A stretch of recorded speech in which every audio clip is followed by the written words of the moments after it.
Enzymes नहीं होते तो प्रॉब्लम क्या होती है बेटा? इससे हमें एक फायदा है, वायरस तब तक एक्टिव नहीं है जब तक उसको क्या नहीं मिलता, एंजाइम नहीं मिलता। एंजाइम किससे मिलेगा? प्लांट से मिलेगा, एनिमल से मिलेगा, बैक्टीरिया से मिलेगा, एनिमल में ह्यूमंस भी आते हैं। तो एक क्वेश्चन यूपीएससी ने पूछा था कि वायरस कैन इन्फेक्ट, उसके बाद उसने डाला था क्या? Bacteria, fungus, humans, plants. पहले में कोडिंग थी 1 2 3 है ना, 2 3 4 ऑल ऑफ द अबव ना। अब उसने जो क्वेश्चन पूछा उसमें उसने कहा कि जो वायरस है वो किसको इन्फेक्ट कर सकता है? उसने कहा एक फंगस को, ठीक है, उसने कहा एक बैक्टीरिया को, ठीक, उसने कहा एक ह्यूमन को मतलब एनिमल्स को, या प्लांट को, या सबको। तो देखिए वायरस को छोड़ के भले वो फंगस हो, भले वो एल्गी हो, भले वो बैक्टीरिया हो, भले वो प्लांट हो, भले वो एनिमल हो, भले वो ह्यूमन, इन सब के अंदर एंजाइम्स पाए जाते हैं। तो वायरस सबको इन्फेक्ट कर सकता है, बैक्टीरिया को भी वायरस होता है। Bacteria can infected with virus. जैसे आपने एक चीज देखी होगी ना, जब भी बैक्टीरियल इन्फेक्शन होता है हमको एक ही वैक्सीन दी जाती है, ठीक है, एंटीबायोटिक एक ही हमारी बॉडी में चलती है। वो क्यों चढ़ती है? जो वायरल वाली बैक्टीरिया की, वायरल इन्फेक्शन को जैसे करती है, वो बैक्टीरियल इन्फेक्शन में हमें क्यों दे दी जाती है? क्यों दी जाती है? इसीलिए दी जाती है क्योंकि वो दवाई अगर आपको नहीं देंगे, ठीक है, और उसका नाम क्या है? मोनोसेफ। एक एंटीबायोटिक हमारी कंट्री में सबसे कॉमन है, वो है मोनोसेफ।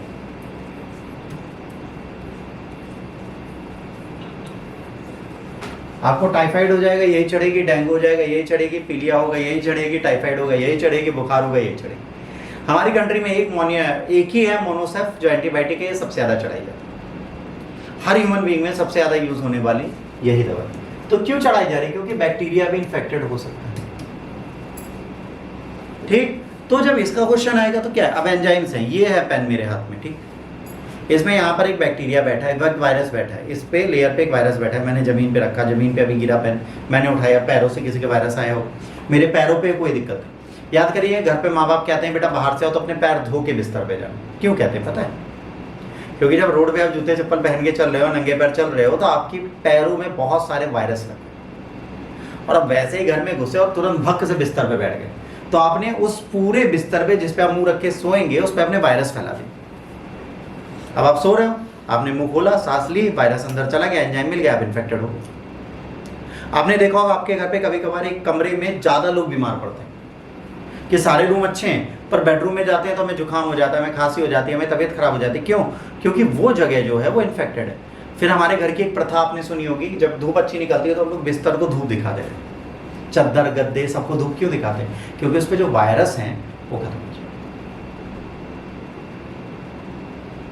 वायरस एक सीवियर इन्फेक्शन होता है, और ये कब होता है? जब उसको एंजाइम मिलता है। हमारा भी एंजाइम मिल सकता है भाई, हमने नाखून खाने की आदत है, हम खा रहे हैं, इसी से खुजला लिया, इसी से कुत्ते को प्यार कर लिया, फिर खा लिया, तो भाई कुत्ता भी तो रोड पे लेट के आ रहा था, वो भी तो वायरस लेके आ रहा है। आप किसी फर को छूते हो इसका मतलब ये नहीं है कि वो प्योर है, वो फर भी आपको इन्फेक्शन दे सकते हैं। बात यहाँ आके खत्म होती है। तो वायरसेस जो होते हैं वो आरएनए या डीएनए दोनों में से किसी एक चीज़ से बने हो सकते हैं, ठीक है, दोनों एलिमेंट्स उसमें नहीं पाए जाएंगे, ये एक प्रॉब्लम है, ठीक है। अब देखो यहाँ क्या लिखा है, enzymes are biocatalyst which in biological process they lack enzymes. उनके अंदर क्या नहीं होता? उनके अंदर एंजाइम नहीं होता। एंजाइम को हिंदी में क्या बोलते हैं? एंजाइम्स को हिंदी में क्या बोलते हैं? इनके अंदर एंजाइम्स की कमी होती है, ठीक है, और ये बाहर मरे रहते हैं। मतलब जैसे इस पे है तो वो डेड माना जाएगा क्योंकि वो एक्टिव नहीं है, वो अभी डिवीजन नहीं कर रहा, बट जैसे इसके ऊपर हमने अपनी लार लगा दी वैसे एक्टिव हो जाएगा, ठीक। They don't have enzymes so we can not culture virus in synthetic medium. अगर वायरस को आपको आगे बढ़ाना है तो आप इसे सिंथेटिक मीडियम में आगे नहीं बढ़ा सकते। इसका लॉस क्या होगा बेटा, ये बताएगा कोई? बताओ। इसने कहा कि क्योंकि इसमें एंजाइम नहीं होते तो इसे सिंथेटिक मीडियम में हम आगे नहीं बढ़ा सकते। इसका मतलब क्या हो? सिंथेटिक मीडियम में आगे नहीं बढ़ा सकते मतलब आर्टिफिशियल मैनर में वायरस को आप लैब में पैदा नहीं कर सकते। वायरस की टेस्टिंग के लिए हमें क्या करना पड़ा? बैक्टीरियल इन्फेक्शन और सबको छोड़ दो, वायरल इन्फेक्शन में हमें क्या करना पड़ा? हमें मंकी लाने पड़े। उनके अंदर एंजाइम्स थे, इसलिए हमें उसमें डालना पड़ा। चूहे, मंकी, इन सब में क्यों डाला गया वायरस? क्योंकि जब इसे वायरस को डाला गया तो अब वो एक्टिव हो गया। जब वो एक्टिव होकर नर्चर करेगा तभी तो हम उसको मारेंगे। तो हमें लिविंग ऑर्गेनिज्म चाहिए अगर हमें वायरस का कॉलोनी बढ़ानी है तो। एक और क्वेश्चन यहीं पे ट्विस्ट है जो यूपीएससी कभी भी पूछ सकता है। जब कोई बंदा विदेश स्पेस से आता है तो उसको क्यों आइसोलेटेड कर देते हैं धरती से?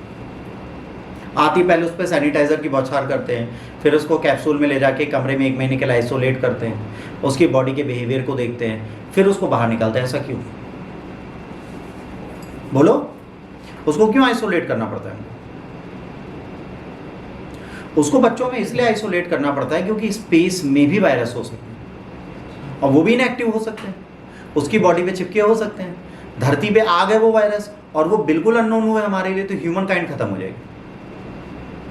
स्पेस से किसी भी एस्ट्रोनॉट के आने के बाद उसको तत्काल फैमिली और पब्लिक में नहीं जाने दिया जाता। महीने 1.5 महीने उसको ऑब्जर्वेशन में रखा जाता है, मेडिकल जांच में रखा जाता है। क्यों? क्योंकि अर्थ पे आकर वायरस एक्टिव हो सकता है। स्पेस से आने वाली कोई भी चीज़ तुरंत घर पे क्यों नहीं ले जाई जा सकती? क्योंकि धरती के लिए खतरा हो सकती है। अगर हम उसको ट्रेस अभी कर लेंगे, उसकी सारी कमियां ढूंढ लेंगे। सिर्फ सैनिटाइजर हर बैक्टीरिया वायरस को नहीं मार सकता। ये हमें लगता है अल्कोहल बेस्ड चीज़ें 99.9% वायरस को मार देती है, वो 0.1% वाले का क्या? कोई भी मेडिकेशन 100% क्लेम नहीं कर सकती वायरस मरेगा, क्योंकि सैनिटाइजर यूज करने वाले भी मरते हुए देखे मैंने और ना नहाने वाले भी मरते हुए देखे, तो फर्क क्या पड़ा? तो इसीलिए हम इसको पहले चेक करते हैं। तो इनको हमेशा क्या चाहिए? होस्ट चाहिए। होस्ट में क्या होता है? बैक्टीरिया, फंगस, प्लांट, कोई भी एक इनको पर्टिकुलर होस्ट चाहिए जिसके साथ मिलके प्रॉपर मैनर में काम कर पाए। ठीक है, यहाँ तो कोई डाउट बेटा? किसी को कोई डाउट?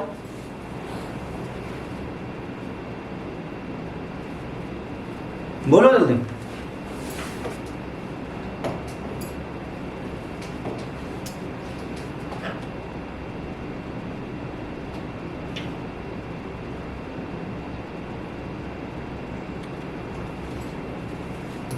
हमने यहाँ पे ये बात की बेटा,